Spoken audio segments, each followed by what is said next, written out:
Inside New Orleans Sports with Eric Asher is underwritten by... At Villeries Florist, we deliver the magic of flowers 7 days a week to the North Shore and South Shore in the New Orleans area. Whether it's for birthday parties, baby celebrations, Villeries provides colorful floral displays for all. With a store full of fresh-cut flowers, exotic tropical flowers, orchids, roses, and even fruit baskets, our goal is to make your vision a reality. Villeries Florist, proudly serving Louisiana since 1969. Dave Miette Insurance Agency, 504-556-0809 or davemietteINSagency.com. For over 48 years, Southern Tires and Auto Repair has provided services across the New Orleans metro area. Southern Tires offers a range of tires for all vehicles and ATVs. We also have a full suite of auto repair options, including brake repair, rim repair, custom exhaust, steering and suspension, and so much more. Southern Tires and Auto Repair, 2550 Hickory Avenue in Metairie. C&C Drugs is a family-owned pharmacy that's been serving Southeast Louisiana for over 50 years. Whether you need help taking care of an elderly family member, a growing child, or even a pet, C&C provides patient-centered care for your entire family. C&C Drugs, large enough to serve you, small enough to know you. Locations in Mandeville and Araby.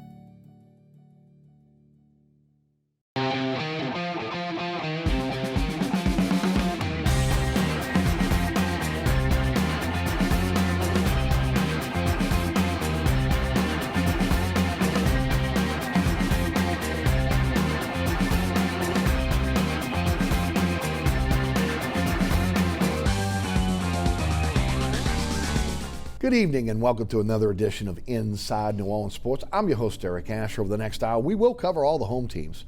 The New Orleans Saints, a lot to talk about. The LSU Tigers, a lot to talk about there. We'll talk about what the future of the Pelicans look like, and also the Tulane Green Wave getting ready to start their football season as well. To break it down for us, one of the best we have here in New Orleans. He works for The Athletic and also Fox 8. Jeff Duncan joins us on the program. Jeff, how are you, my friend?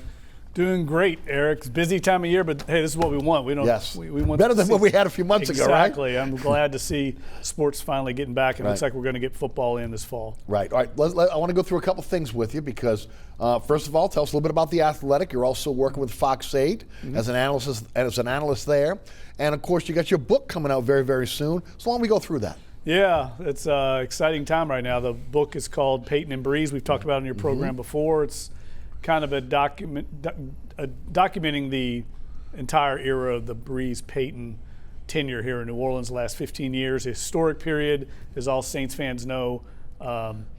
It's been an unprecedented run of success with Drew Brees and Sean Payton, and this book will kind of document exactly what makes those two guys tick, try to get inside why this offense has been so prolific over the course of a decade and a half.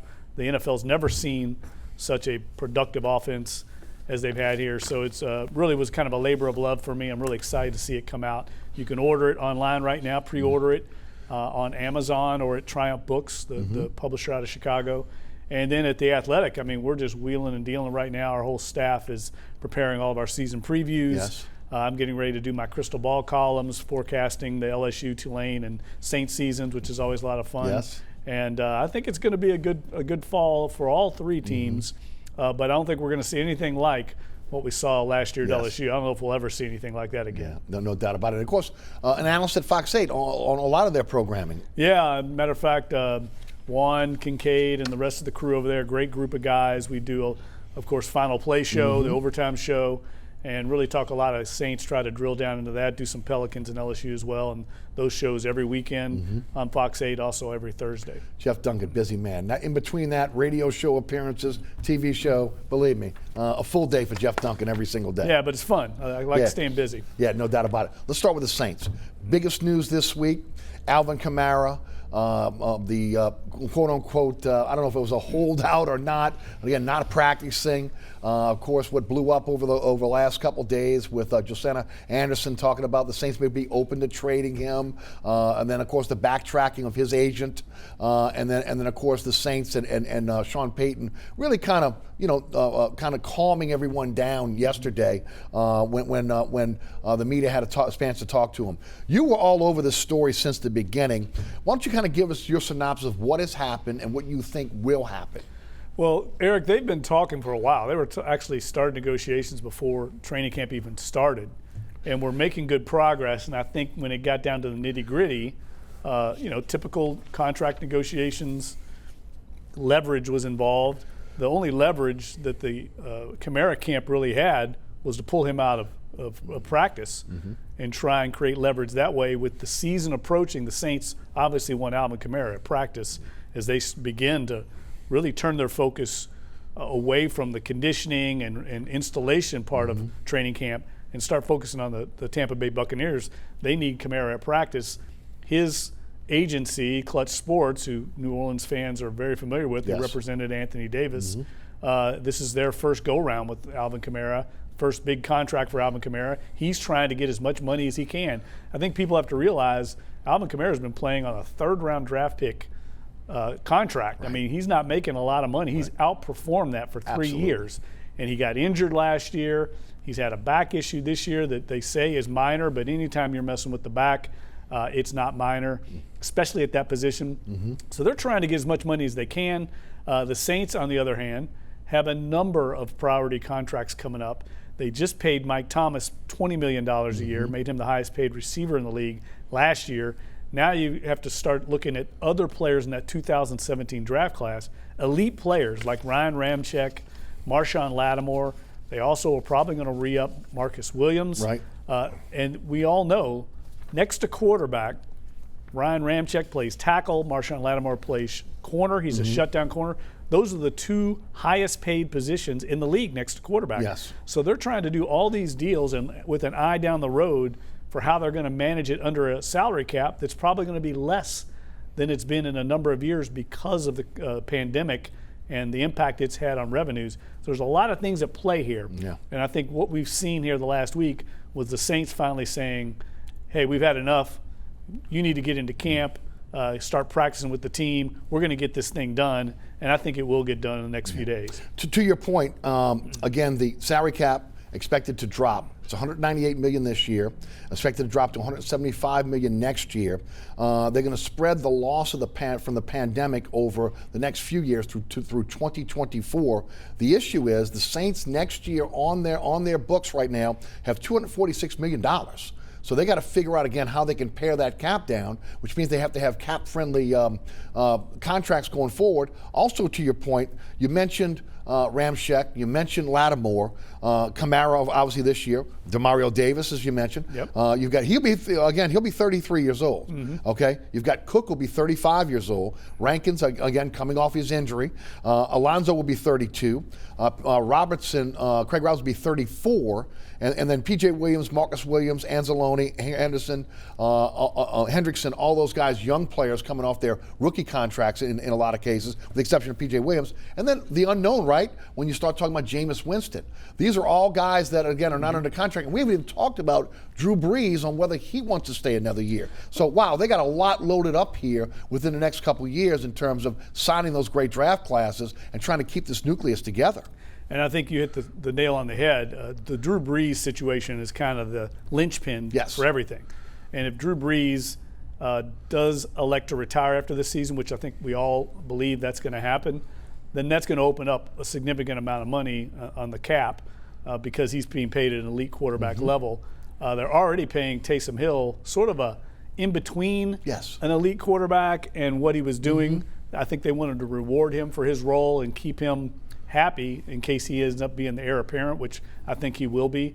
But they've got a lot of tough decisions to make. And I think what we're looking at right now is a real transition year next year, not necessarily maybe in terms of wins and losses, but in how this roster looks going forward because of all those players you mentioned in their mid-30s. They're going to have to make some tough decisions. Who's a part of the core, who's not. I agree with you. When I was doing the research and I looked at the ages of these players, and you're looking at the guys that are in their mid-30s as opposed to the young players that'll be going into their second contract, how do you balance that? And then, of course, the big elephant in the room is the $22 million in dead money that will come due if Breeze does retire. Yeah, and that's a huge hit that they're going to have to take. That's why having a guy like Taysom Hill as your starting quarterback at the rate that he would be at would actually be ideal to absorb that, because then you combine his contract with that dead money of Breeze, it would be about what you'd pay an elite quarterback, and you just have to bite the bullet and hope you can win enough games with him as the heir apparent. Jameis Winston's situation I think is really intriguing because Sean Payton has been very bullish on him so far in camp, but I'm not sure how they get a deal done with him with what they've done with Taysom Hill. Certainly it's an ideal situation for Jameis Winston. If he wanted to stay here, he'd only probably want to do it if he's the starting quarterback. Yes. But I also think they're going to have to make an evaluation on him without having really much in-game no preseason. There's no preseason. You hope he doesn't have to play in a game for you during the season. So I don't know what kind of evaluation they could get done on him to turn the keys to the offense over to him and start paying him starter money. No, I would agree with you 100%, which again leads us back to Kamara and what type of deal he's going to get, because he's kind of the first domino that's going to fall here with this, again, these great classes that Jeff Ireland and Sean Payton have been able to bring to the table for the Saints. Sean Fazan reported that the Saints were looking to pay about $12 million. We know that Joe Mixon got $12 million, which kind of threw a monkey wrench there. There was a report out there, they were about $2.5 million apart. You had some parameters to a deal that what the Saints were looking at. Talk a little bit about it. Well, the deal I heard they had on the table was 4 years, $50 million, which is $12.5 million annual average. That's exactly what Derrick Henry got from the Tennessee Titans. And I know that there's some other backs that have gotten more than that, Ezekiel Elliott, obviously. So it comes down to what compromise can both sides make.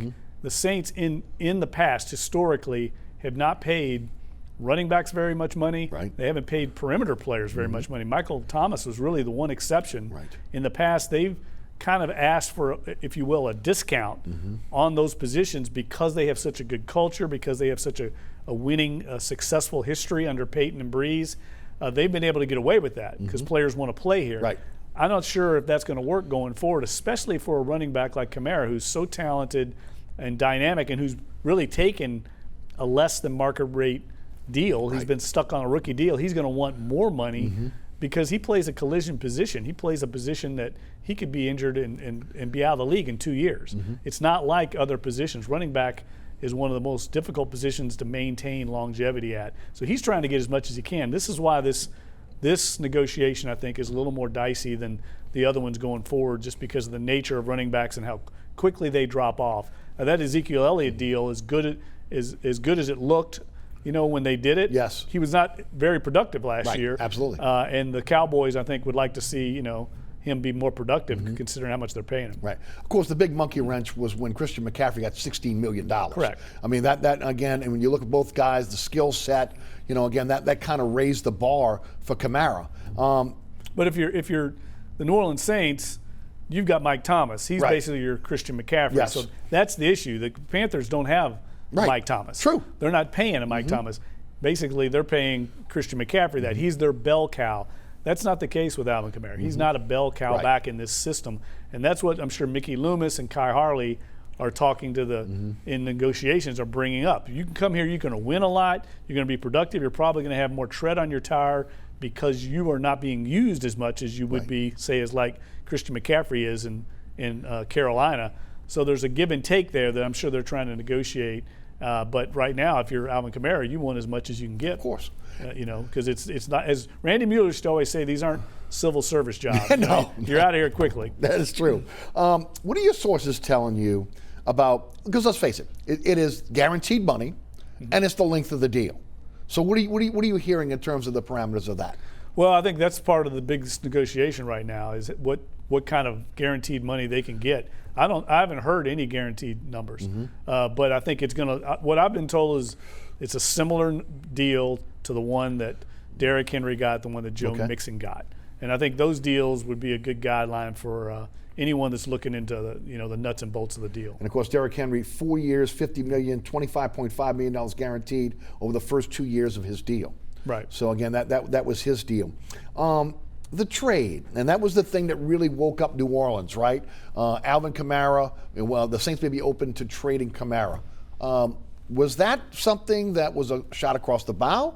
Are the Saints really at a point where they would be, because look, in the past, they've been willing to be able to move on from skill position players.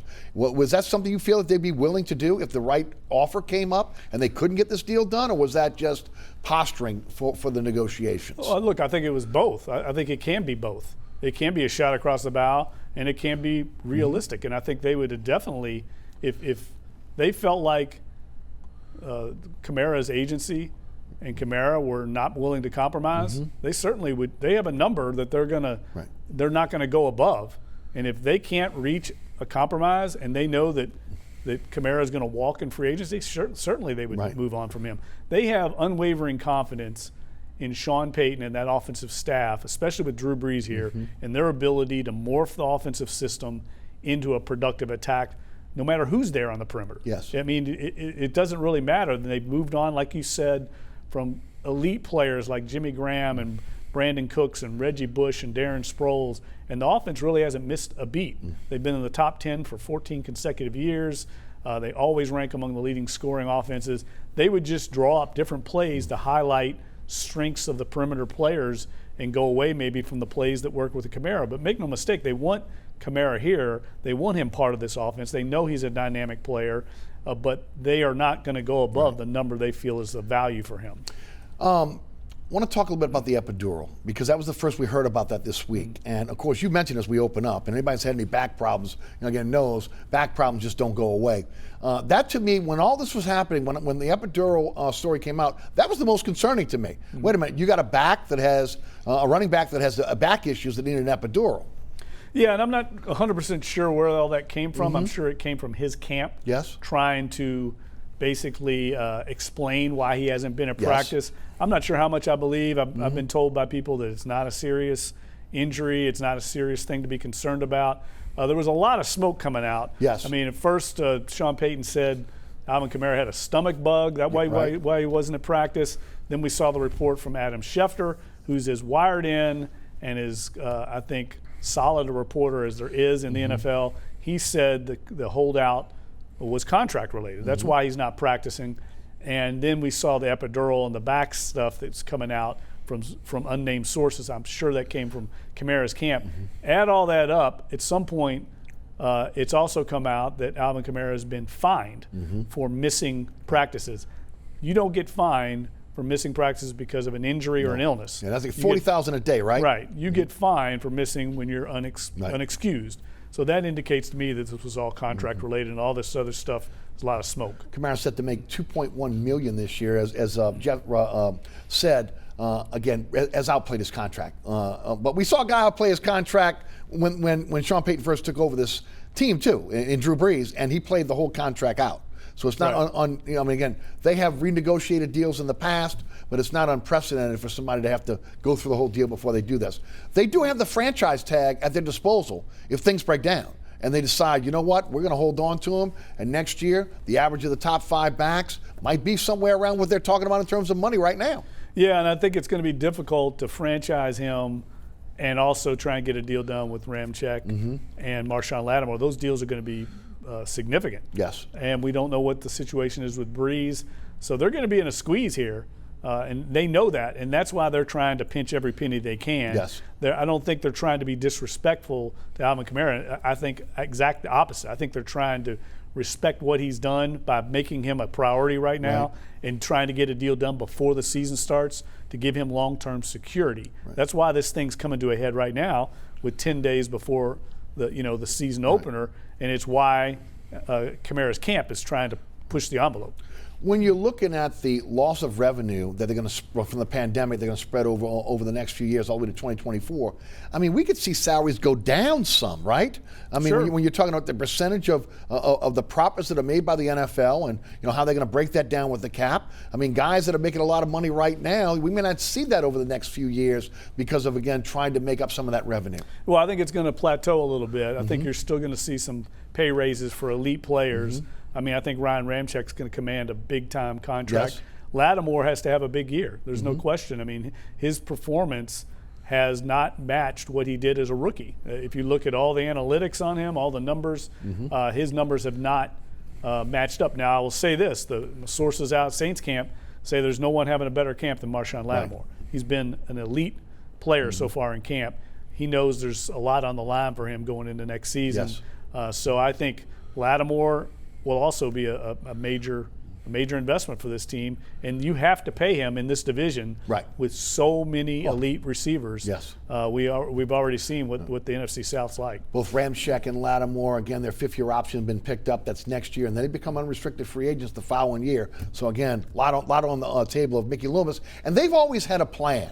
Okay, of how their plan is a couple of years in advance of how they're setting up these contracts. What they didn't see with this boomerang of the pandemic coming, and now in a situation where they may have to shed cap.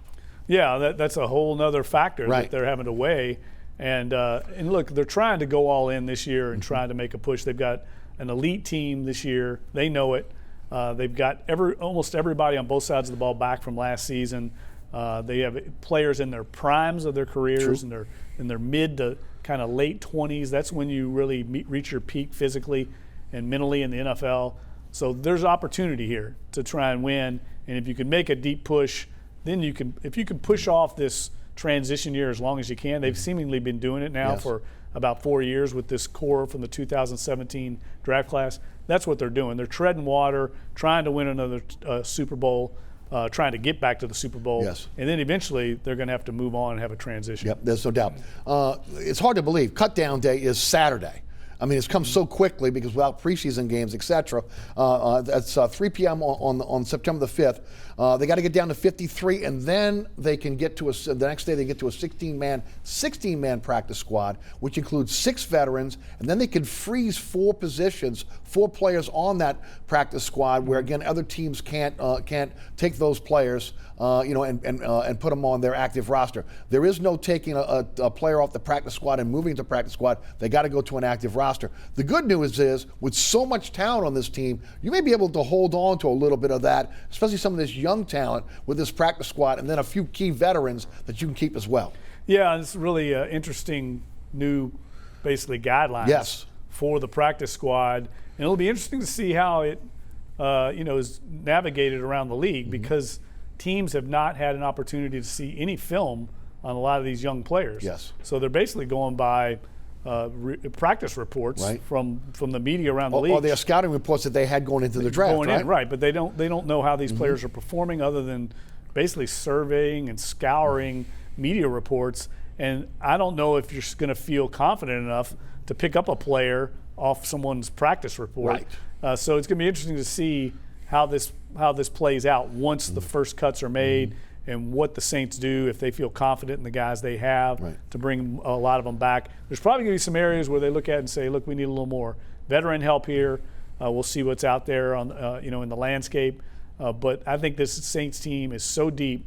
When I was doing my roster projection the other day, there's going to be 10 or 12 players that don't make this team that you would feel good about on your practice squad, bringing up to the active roster and putting in a game because they've got really a lot of quality depth, and defensively, this is as good a defense as I've seen the Saints have. It could be, I think, the best defense they've had in the Peyton Breeze era. That's why the 16-man practice squad is a unique situation with this season to hold on to some of that talent, and a lot of that is again in case of a COVID-19 outbreak within a position group, like we've seen up at LSU, and we'll get into that a little bit later. All right, you talked about it. I want to kind of get into it. For what you've seen at practice right now. Positions that have the most that have impressed you and also have the most depth. Right off the bat, the defensive line is easily the most impressive position group I've seen. When you end up releasing a player like Taylor Stallworth, a guy that can play in this league, played Yes. well last year. That shows you how deep you are. I think they're going to end up cutting a guy like a veteran, either Marcus Hunt, who was a former second-round draft pick, a productive player in this league a year ago, or a Mario Edwards, who also was a high draft Yes. pick, who can play in this league. One of those guys I think is going to end up not making the roster, and they could play for another team. There's no doubt. They go really about 9 or 10 deep along the defensive line, and you've got some emerging players like Marcus Davenport, Carl Granderson. Trey Hendrickson could probably start for a lot of teams in this league, and I think that's the best source of encouragement I've seen so far, because if they can get pressure up front, I think it's going to compensate for the rest of the back seven, even though I still think they're talented in the back seven. Yes. I don't think there's very many holes on this team, and that hadn't been the case in the past. I think they've improved the secondary dramatically from a year ago. I think you have an upgrade in Janoris Jenkins over Eli Apple at the corner opposite of Marshawn Lattimore. I think you're going to have an upgrade in C.J. Gardner-Johnson at the slot nickel position over P.J. Williams. And I think in coverage in particular, Malcolm Jenkins is going to be an upgrade over Von Bell. So there's 3 of your 5 basic starters, because you're going to be in your nickel almost all the time. Saints were in the nickel 67% of the time a year ago. So those are your starters in the secondary. Those 3 positions I think you're better at than you were a year ago. The position group that maybe is concerning for you, again, that from a starting position and even depth as well. Well, this might surprise you, but I think quarterback's a concern. Right. I mean, I think if Drew Brees gets hurt, whereas last year you had Teddy Bridgewater, I think we're all starting to appreciate how good Teddy Bridgewater was, especially for this iteration of the New Orleans Saints. This is a team that can run the ball very well, can play defense, has elite special teams. They can win games in a lot of ways. What they don't need is someone to make a lot of mistakes. Right. And that is what Jameis Winston It's his MO. It's his whole track record in the NFL. I'm not sure he's the right fit for this iteration of the Saints. And it's carried over to practice. He's had some good days. He's had some bad days. He's had a lot of days where he's good and bad in the same practice. And that was what he was with the Tampa Bay Buccaneers. I don't see a lot of change in the decision-making, and really we won't know until he gets into a game. Right.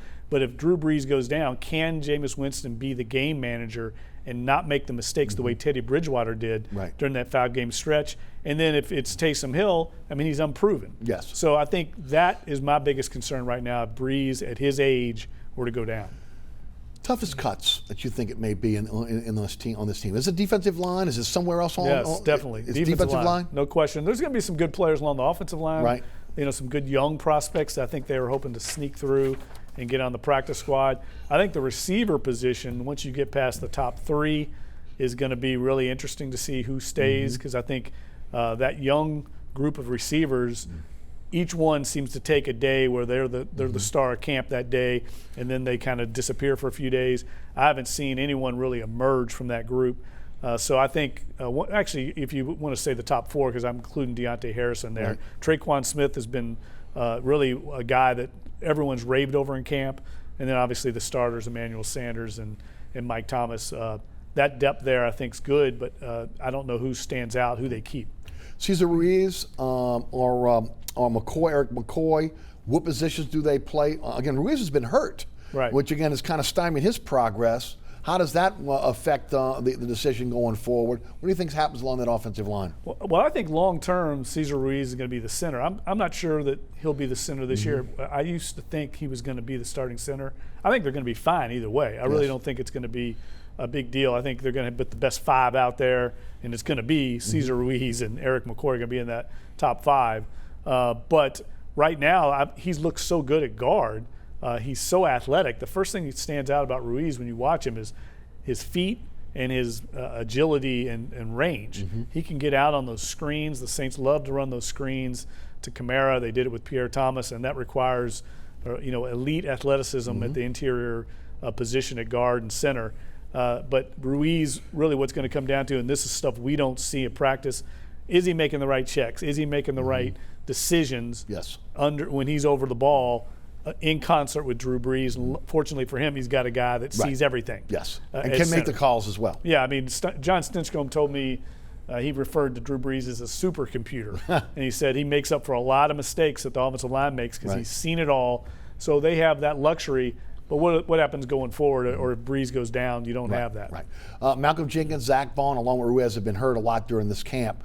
Specifically, when you talk about Malcolm Jenkins, who returned to practice on Wednesday, and Zach Vaughn, are you concerned there about those guys because they haven't practiced a lot? Or is that the Veterans Day off and this Vaughn, just being a little bit injured? Well, Jenkins, I've heard, is just some banged up stuff. Okay. And, he's fine. I don't think he's going to be an issue.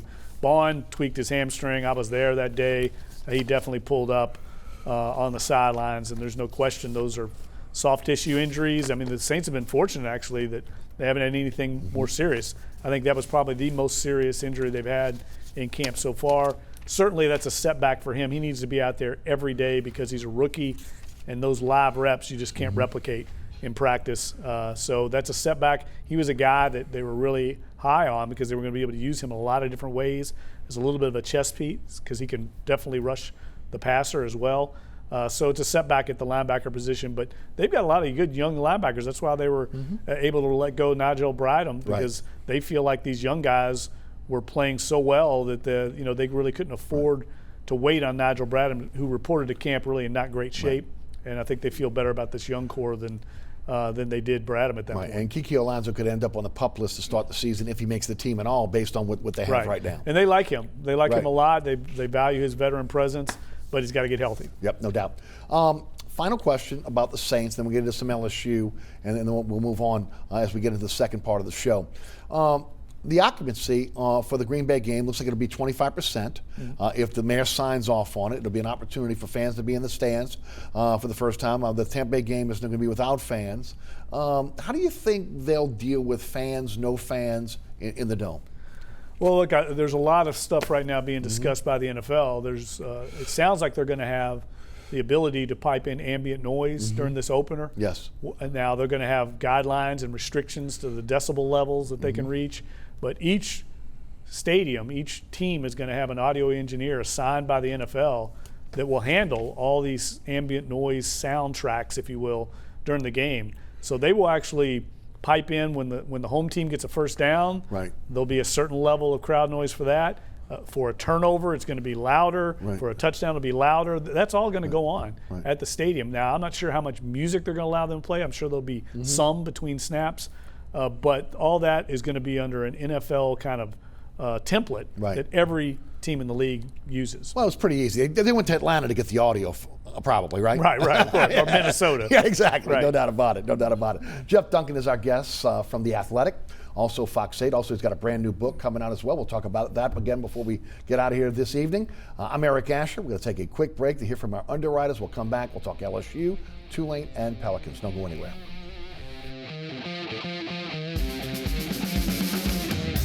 BURKHARTT's Air Conditioning, Heating, and Refrigeration has been family-owned and operated since 1989. BURKHARTT has energy-efficient solutions and offers brands such as Mitsubishi ductless AC units and Amana, the only manufacturer with a lifetime unit replacement warranty. BURKHARTT offers maintenance bundle packages that include servicing your AC, generator, and tankless water heater. For more information on the services BURKHARTT provides, visit acpromise.com. BURKHARTT's Air Conditioning, Heating, and Refrigeration, providing comfort for life.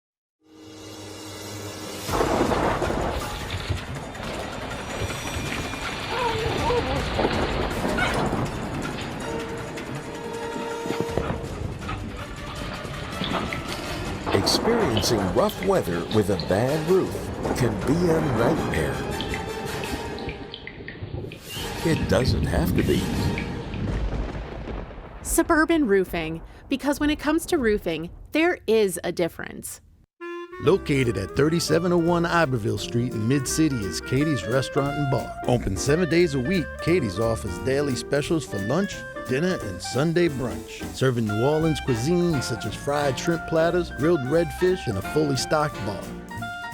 And don't forget about our expanded event seating and local entertainment. Featured on the Best of Food Network's diners, drive-ins, and dives, Katie's Restaurant and Bar. Welcome back to Inside New Orleans Sports. I'm your host, Eric Asher. Tonight, Jeff Duncan of The Athletic, Also, Fox 8 Sports is with us. Before we jump into LSU, let's jump into Leonard Fournette, who was cut by the Jacksonville Jaguars this week. We found out yesterday that the rich get richer. He signs with the Tampa Bay Buccaneers. It is a one-year, $2 million deal with $1.5 million in incentives. And man, they've always had talent in Tampa.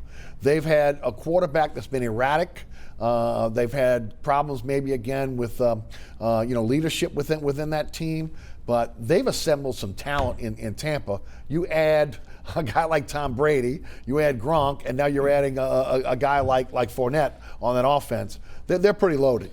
Just shows you what happens when you add a player like Tom Brady to your roster. All of a sudden, everybody wants to play there. It's the same thing that has happened here in New Orleans over the years with Drew Brees. If you talk to Emmanuel Sanders, Emmanuel Sanders and his agents reached out to New Orleans and let them know that they wanted to sign in New Orleans. That's what happens when you have an elite quarterback. That's what's going on down here in Tampa. And he joins a crowded, talented backfield. Ronald Jones Jr. is their main back, and Bruce Arians has said that. He's our guy. They also have LaShawn McCoy, a veteran player that, of course, was a multi-time Pro Bowler in the past. So there's going to be a rotation there, much like it reminds me a little bit of those really elite Saints teams that had Mike Bell and Reggie Bush and Pierre Thomas, and they rotated the backs. They'll all have a role.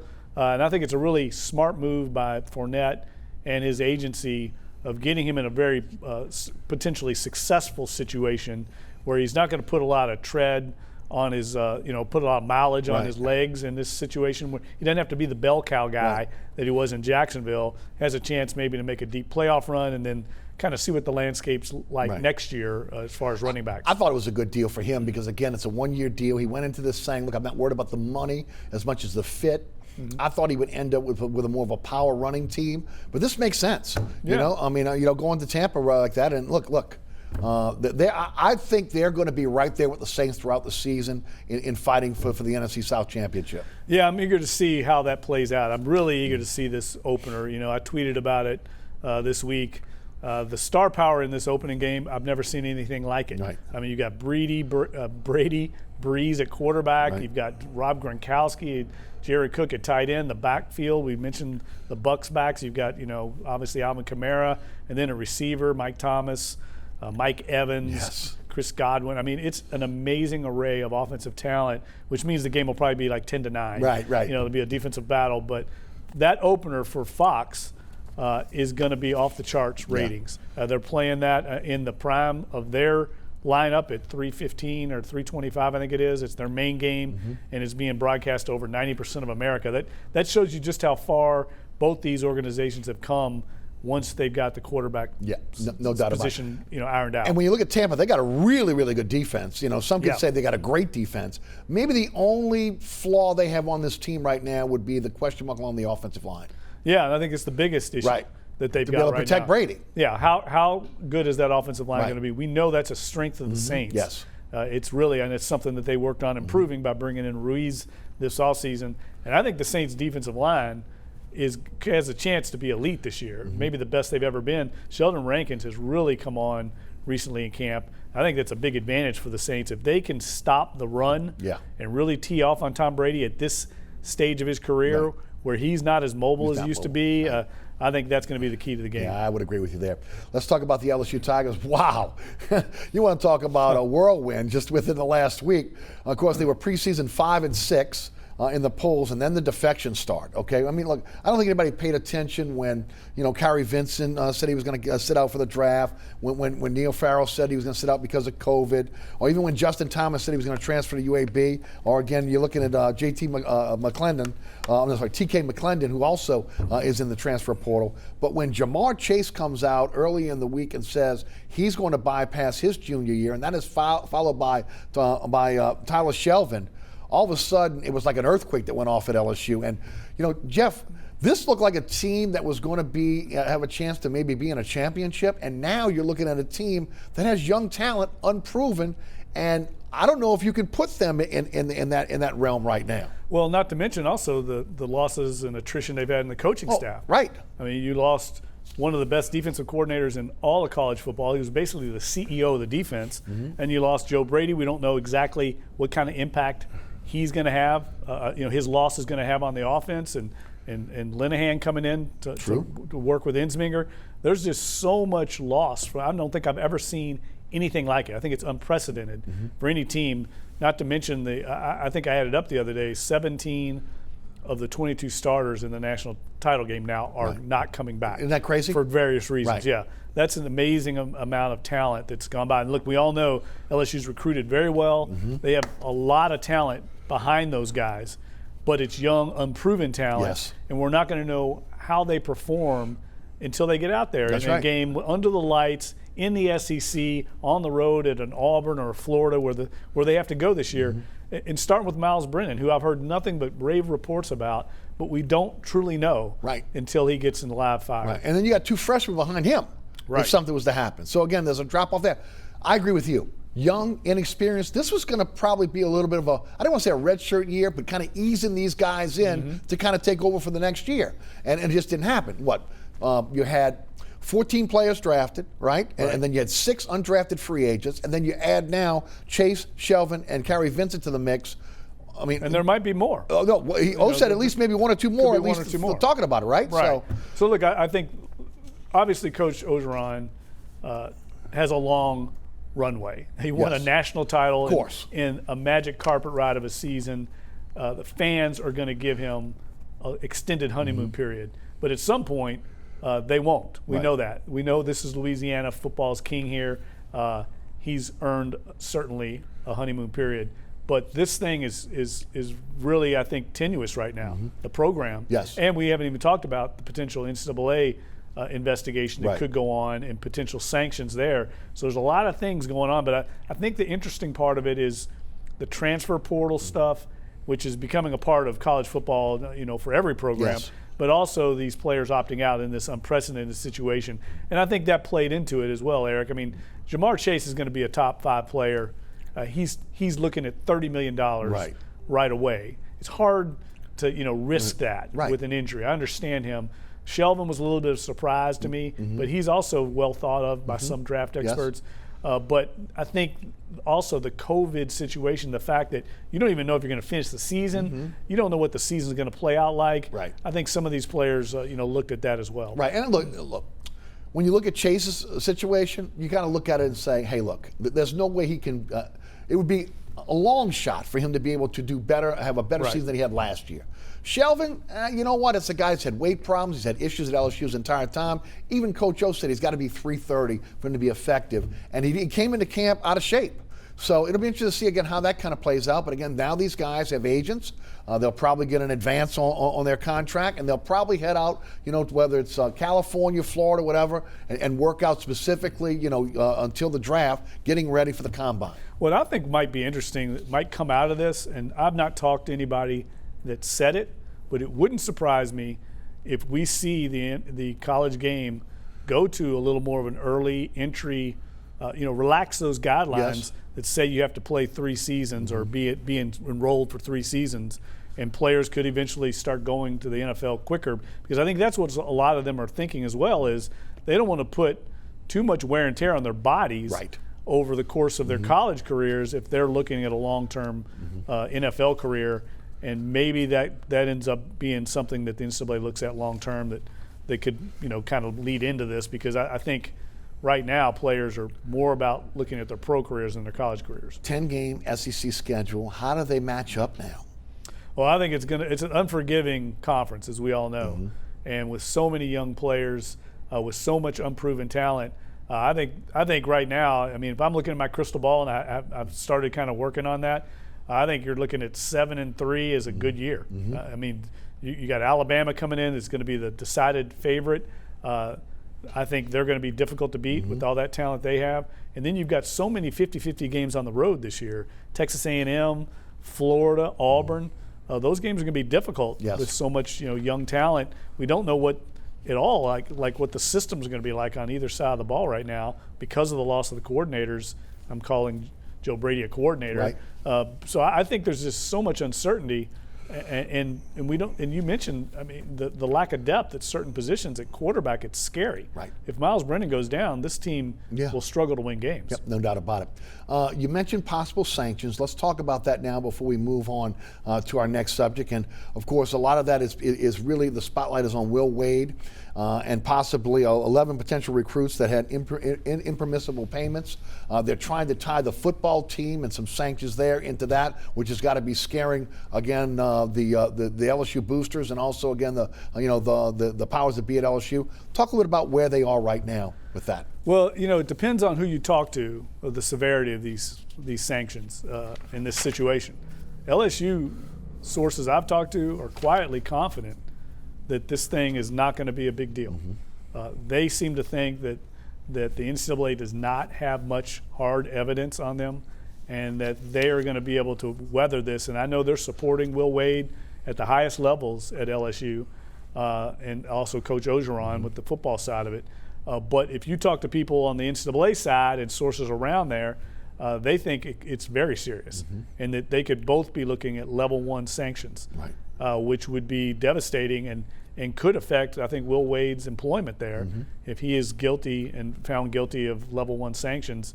And it would allow them to actually make a change at the basketball coaching position without having to pay him. Under the new contract. Right, under the new contract because that was written into it. Yes. So I don't know what's going to happen, to be honest with you, because I've heard so many different, kind of opinions on what they think the severity of this is. I know that LSU, and this is my opinion, that their fear is, again, they don't want another Bruce Pearl situation. They don't want to let a really good coach go because of sanctions.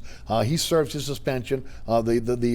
The program is hit with sanctions, and then he ends up in the conference or with another team and then revives their particular program. And I think that's what they're worried about with Wade. Yeah, look, with Will Wade, the thing I think about, like, if you're an LSU fan, he's obviously done a great job of recruiting. But you have to wonder how that recruiting came about. How great is it? The analogy I often use, one of my favorite movies ever, journalism movie, All the President's Men, Woodward and Bernstein, as they are doing their investigation into the White House, Woodward says to Bernstein, if you wake up in the morning, if you go to bed at night and there's no snow on the ground, you wake up the next morning and there's snow all over the ground, it snowed overnight, even though you didn't witness it. Yes. I feel like there's a lot of snow on the ground in Baton Rouge. Now, talk about the tie-in to what they're trying to do on the football side now, because I think that scares the dickens out of everybody at LSU. I actually think in some ways that might be even greater concern because that really has not been reported on very much. No, not much at all. That Our Lady of the Lakes situation was definitely shady. There's definitely a lot of smoke there, and I think it's of high concern because there is paperwork on that stuff. And that could be a level 1 violation that could result in penalties. Look, the best thing LSU has going for them right now in both these situations is Scott Woodward, who's an excellent athletic director, who's very aware of how severe these things could be and has navigated these things in the past. So they've got an excellent leader there to, I think, make the right decisions going forward. And, of course, the Our Lady of the Lake deal is John Paul Fuentes, who was the chief fundraiser. John Paul Funes. Funes was chief fundraiser, who ultimately had a kind of a no-go-to job for a recruit's father, right? Correct, yes. And, they were funneling money, basically laundering money to recruits. Funes, of course, direct ties to the Tiger Athletic Foundation. Yes. And, look, it's a serious situation. And I think LSU has reason to be concerned. And the other one was, again, Odell Beckham giving out the money during the championship game, but supposedly that has been taken care of. Yeah, that's a minor issue. Right. That's not the same level of concern for LSU. I've been saying this all off season, and it's so true. When you look at LSU and Tulane, they're mirror images because of the uncertainty at quarterback. Tulane has really put all their options right into Keon Howard's basket now. All those eggs are in his basket. They say he's performing pretty well at practice, but it's going to be interesting to see again how he does if he can not, run the offense, not turn the ball over. From what I understand, they have a really good defense right now, and the offensive line they think is getting better. And of course, the offensive backfield is strong. The question is at quarterback, right? Yeah, and I tell you, when I've been out at practice to see Tulane, Keon Howard has looked terrific, looked much better than I thought. I can see why they have a lot of confidence in him. He looks in total command of the offense. And I think his work with Will Hall has really paid off this offseason. I know that Will Hall is very high on him. And I think the confidence you must have if you're Tulane is in Will Hall and Willie Fritz, that they can tailor the offense around just like Sean Payton does with the Saints offense. This offense is probably going to be a little different with Keon Howard. They're going to probably lean on that running game. I think they feel better about their offensive line. And, hey, a third down incompletion is not a bad play with that defense. Like you mentioned, they've got 2 NFL players on their defensive line, and Cam Sample and Patrick Johnson, and they have enough talent on the back end to where they feel like they can coach them up on that end and win games maybe in the 20s this year as opposed to getting in these shootouts like they did last year. And Willie Fritz is doing a great job of recruiting. Now, again, not just, again, out of state but in state, but has really capitalized on those graduate transfers. I was reading in the Advocate about 6 grad transfers this year that they expect to make an impact on this roster. Yeah, they're getting guys from big-time power programs, Florida State, Oklahoma. You know, these are players that could play at a very high level, and they're doing a good job, I think, of picking their spots to take these players to help the roster. They have to be the right fit, obviously, academically, but also culturally. They have to fit in with the rest of the roster. I think they've done a terrific job also of identifying kind of the 3-star talent that they can get at Tulane and develop them. This staff, I think, doesn't get enough credit for that, especially along the offensive line. They've done a really good job there of finding players. This team's deeper than they've been in the past with more good players. But the problem, Eric, is they're just in a very tough conference. They are. I mean, there's a lot of good teams there. Memphis is going to be very good again.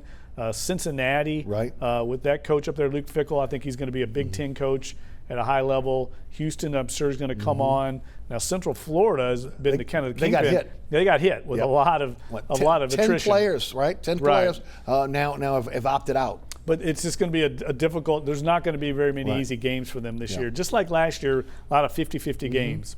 Well, so the good news is, again, they're getting national TV, right? Yes. They're going to be on national TV against Navy and on ABC, which is, again, I must have been a little kid when they were last time they won ABC. Okay? Yeah. I tell you, Troy Dannon said something to me at practice the other day that I thought was very interesting. He said that there's an opportunity for Tulane here.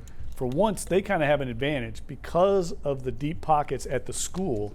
They can kind of weather this pandemic better than most schools, because the university has stepped up and shown support for the athletic program. And that hasn't been the case in the past. A lot of times at Tulane, they are supporting, basically paying for all the testing that's going on, and they've really, knock on wood, handled this very well. They haven't had really very many issues with it. But because of that, there's an opportunity here for Tulane, I think, to have success where some of the other schools that don't have the advantages Tulane has might struggle. Switch to the Pelicans. Alvin Gentry was fired with 1 year left on his contract. He went 175 and 225. He had 140 different starting lineups in his 5 seasons, and won one playoff series. Was 5-4 in the playoffs as the Pelicans head coach. A lot of those. There were some that were saying that it was unfair for him not to lose his job here. I look at it as the body of work. 5 years, not 1 year, not 2 years. Look, he was snake bitten. There's no doubt about it when you look at the injury situation. But that, it is what it is. He got NFL coach rope more than NBA. Most NBA coaches, you get 3 years. You're not moving it forward. You're done. In the NFL, you'll get 4 or 5 years to turn a program around. He got a lot of time to turn the program around, and it just didn't work out. First of all, your thoughts on the dismissal, and then let's kind of get into maybe what the type of coach you think they're looking for. Well, it didn't surprise me. I mean, it was kind of reading the tea leaves out of the organization. You could see it trending that way, and I think the nail in the proverbial coffin was the performance or lack thereof in the bubble. I think that first game, losing that game to Utah when it was there to be won, it was kind of squandered a 10-point lead late. Really, some of the same issues that they have kind of undone Gentry's teams throughout his tenure revealed themselves again. Turnovers, lack of defense, lack of cohesiveness in a lot of ways. Lack of effort in some cases. Yeah, and then it just really kind of, once that game was lost, the way they handled the Zion Williamson situation, I think, kind of undermined I think the motivation of the team. They were looking at the bigger picture saying, well, we're playing for 2021 and 2022 here, not this season. I think, what are we doing in this bubble? Exactly. I think that definitely had a negative effect on the team. But I do think it was the right decision. I think if you know that Alvin Gentry is not your coach long term, it's kind of like a relationship. If you're moving on, you need to move on as quickly as possible. And start the transition as quickly as you can. Get the culture change as quickly as you can, because you're just delaying the inevitable if you wait another season. So, kudos to management and ownership for, taking on a big financial hit with an uncertain cap situation affecting the NBA going forward. No doubt about it. Big revenue losses. We don't know how that's going to impact the Pelicans, but it's not going to be good. And yet they are basically sending a message that they want to get the basketball program in their organization fixed. To your point, post-pandemic losses, the loss of the China market, all going to affect the NBA. I was told by sources that Gentry knew that it was over for him before they went into the bubble, that they tried to discourage him from going in the bubble. He went, and the team knew about it. Again, that's conjecture whether that happened or not, but again, they played like they knew that again, this thing was over. And that's the interesting thing about what happened there. Because they were expecting, look, the NBA did everything they could to be able to put the Pelicans in a position to be able to move into the playoffs. Yeah, you could definitely feel some dysfunction going on, and definitely a little bit of a division between the coaching staff and the front office. And that's why they had to make a change. You couldn't carry on that dysfunction into next season. Now, I think it's going to be a little while before they make any kind of inroads on a coach. I've been told from sources out there that they're really not even talking to anybody right now. Really? They're waiting until the playoffs are over because a lot of the candidates they want to talk to are busy in the bubble right now. So they're doing some due diligence now on background work, identifying targets. But they, along with a lot of other teams in the league, now we just saw Steve Nash, real surprise, hired in Brooklyn, But Tyronn Lue is definitely going to be a guy at the top of their list. I think Kenny Atkinson's going to get a long look. I would agree. They both have ties to the team. But I don't think they know who it is they're going to hire right now. I think they want to kind of open it up. I'm sure there's going to be a lot of people interested, including coaches at the college ranks. And I don't think they're going to exclude any level of coach, because I think they would know how important this hire is. There's been said that they would like to keep some of their assistant coaches. They've got some really good assistant coaches on this staff. Fred Vinson, Jamil McMillan, Chris Finch, although Finch may be interviewing for a head coaching job down the line here. I would be interested to see, again, if that's going to be a package deal for anybody that's coming in. Well, I don't see any way you can sell a coach on retaining a staff. I think that's going to be up to the new coach that comes in. Now, he may want to keep one or more, but you got to have a feeling that no head coach is going to come in and be forced to take assistants, and I don't think David Griffin will do that. I think they're just trying to placate those guys right at this point. Brandon Ingram, most improved player. We got about a minute left. Talk about it. Yeah, look, I think it was well deserved. I mean, he worked extremely hard on his game. I think you have to be encouraged with where he came from to where he's at now. He deserved that award, and I think along with Zion Williamson, those are the two key players going forward. Be interesting to see what happens with Drew Holiday this offseason. I would agree. And of course, my big thing is they need an alpha player on this roster. They can, much like we saw what Chris Paul do with the Oklahoma City Thunder, they need that type of player on this roster. I think that'll be Zion Williamson. I think he was kind of feeling his way in his rookie year. I think he's definitely an alpha. Tell us about the book before we get out of here. Yeah, look, you can order it online. I mentioned earlier at Amazon.com, pre-order it. Be out October 13th. I talked to Sean Payton recently. We're going to try and do a signing with Drew Brees and Sean Payton if we're allowed to in this crazy world we're in right now. And the title of the book? Brees and Payton, the story behind the men that built the greatest offense in NFL history. Triumph Books. You can find it online right now. Beautiful. Jeff Duncan of The Athletic and Fox 8, thanks for being with us. Yeah, thanks for having me, Eric. Always good to have you. Thanks so much. Remember, there's a rebroadcast of this program each and every Friday night right here on WLAE at 10 p.m. Also across South Louisiana, Pelican Sports Television. 9 o'clock on Pelican. Also, that's Friday nights. Also Saturdays at 5 p.m. on Pelican. And if you're a night owl, you can catch us on WLAE-TV 2 at 2 a.m. on Saturday mornings. You can also catch all the previous episodes of this program at ericasher.com and also the WLAE-TV YouTube page as well. Also, you catch me on the radio. That's right, back on the radio. Happy to be there. That is 5 to 7, 106.1 FM here in New Orleans. You can listen live at ericasher.com. For those of you that are out of town or use a radio app, iHeartRadio app or TuneIn Radio app is where you can also catch the show as well. Again, special thanks to Jeff Duncan, also to our fantastic underwriters who make this show possible, also Rod Yeager, Jim Dotson, Tommy O'Connor, and as I've said many times, the best director in the business, William Hill. I'm Eric Asher. Thanks so much for tuning in. We'll see you next week for another edition of Inside New Orleans Sports.